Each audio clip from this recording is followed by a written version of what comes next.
Perkenalkan, kami dari kelompok tugas 3. Sebelumnya kami akan memperkenalkan diri. Nama saya Gilang Ramadan. Perkenalkan, nama saya Ismi Oktavia Kartika Pradana. Perkenalkan, nama saya Usmatun Hasanah. Di sini kami akan mempresentasikan hasil kerja kelompok kami mengenai filsafat ekonomi Islam.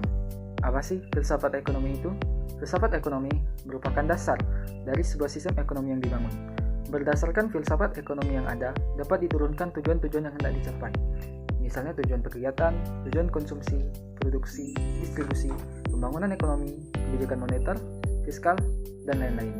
Filsafat ekonomi Islam sendiri didasarkan pada konsep triangle, yakni filsafat Tuhan, alam, dan manusia.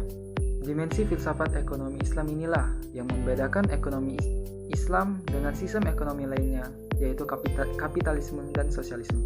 Filsafat ekonomi yang Islami memiliki paradigma yang relevan dengan nilai-nilai logis, etis, dan estetis yang Islami, yang kemudian difungsionalkan ke tengah tingkah laku ekonomi kemanusiaan. Dari filsafat ekonomi ini diturunkan juga nilai-nilai instrumental sebagai perangkat peraturan permainan suatu kegiatan. Permasalahan besar hari ini dalam mengkaji ilmu pengetahuan seperti halnya ilmu ekonomi berkembang saat ini yang notabene kandung diklaim atas nama Barat. Literatur sejarah ekonomi biasanya langsung loncat pada masa abad pertengahan di Eropa. Pemikiran ekonomi yang diproduksi oleh para pemikir Islam ditiadakan, bahkan mungkin dianggap tidak ada. Padahal semua pihak mencatat bahwa ada peradaban Islam pada abad pertengahan yang kemudian memunculkan peradaban modern abad pencerahan. Jadi seharusnya pada abad pertengahan itu kemajuan peradaban dan pengkajian ilmu juga berkembang di wilayah peradaban Islam. Dalam ensiklopedia Britania, Jerome Rabbit menulis, Eropa masih berada dalam kegelapan, sehingga pada tahun 1000 Masehi, di mana ia dapat dikatakan kosong dari segala ilmu dan pemikiran. Kemudian pada abad ke-12 Masehi, Eropa mengalami kebangkitan. Kebangkitan ini disebabkan oleh adanya persinggungan Eropa dengan dunia Islam yang sangat tinggi di negara Spanyol dan Palestina, serta juga disebabkan oleh perkembangan kota-kota tempat berkembangnya orang-orang kaya yang terpelajar. Dalam konteks inilah, perkembangan ilmu ekonomi tidak sepenuhnya milik Barat.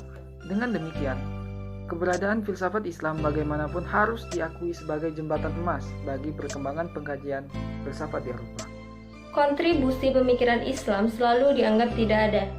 Sumber pemikiran modern selalu dirujukan pada pemikiran Yunan dan Bible. Samuelson misalnya, dalam buku teks ekonomik edisi 7, menyebutkan bahwa asal-muasal ilmu ekonomi adalah Bible atau Injil. Dan filsafat Yunani tanpa menyebut kontribusi filsuf Muslim terhadap perkembangan kajian ekonomi.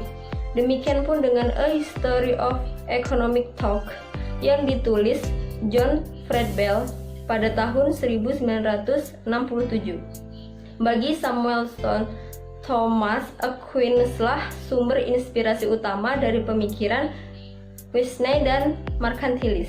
Lalu dari kedua pemikir ini menjadi basis bagi pemikiran yang digagas oleh Adam Smith. Kita tahu Adam Smith adalah tokoh utama dari pemikiran ekonomi konvensional. Bermula dari Adam Smith inilah kita mengenali teori motif ekonomi, invisible hand, pasar bebas, dan sejenisnya. Abdul Aziz Islahi pada tulisan The Myth of Reason and Economic Thought in Islam mengemukakan bahwa filsuf Muslim tidak menerjemahkan the Greek oikonomia dalam bahasa Arab, ilm takdir al-manzil, namun juga memberikan ruang lingkup bahasan ekonomi.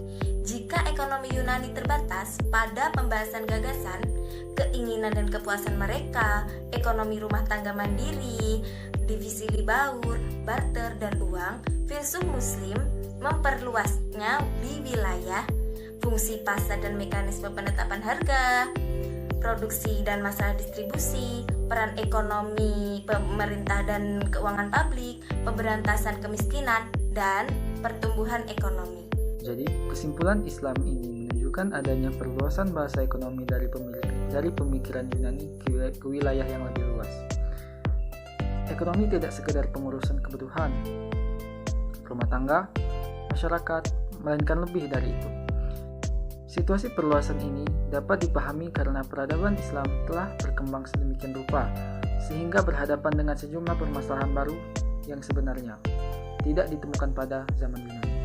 Akhir kata, keberadaan filsafat ekonomi Islam bukan sekedar ikhtiar dalam melakukan islamisasi ilmu pengetahuan semata.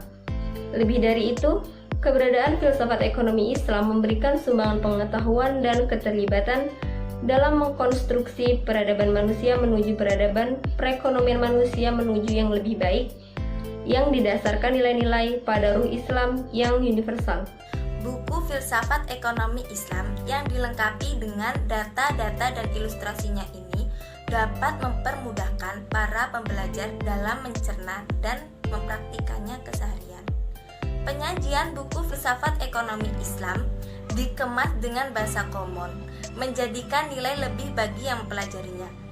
Dengan demikian, menjadi manusia pembelajar filsafat ekonomi Islam ini tidak terbatas hanya di kalangan akademik saja, namun berlaku bagi siapa saja yang konsen dalam pembelajarannya dan mempraktikkan ekonomi Islam menjadi way of life.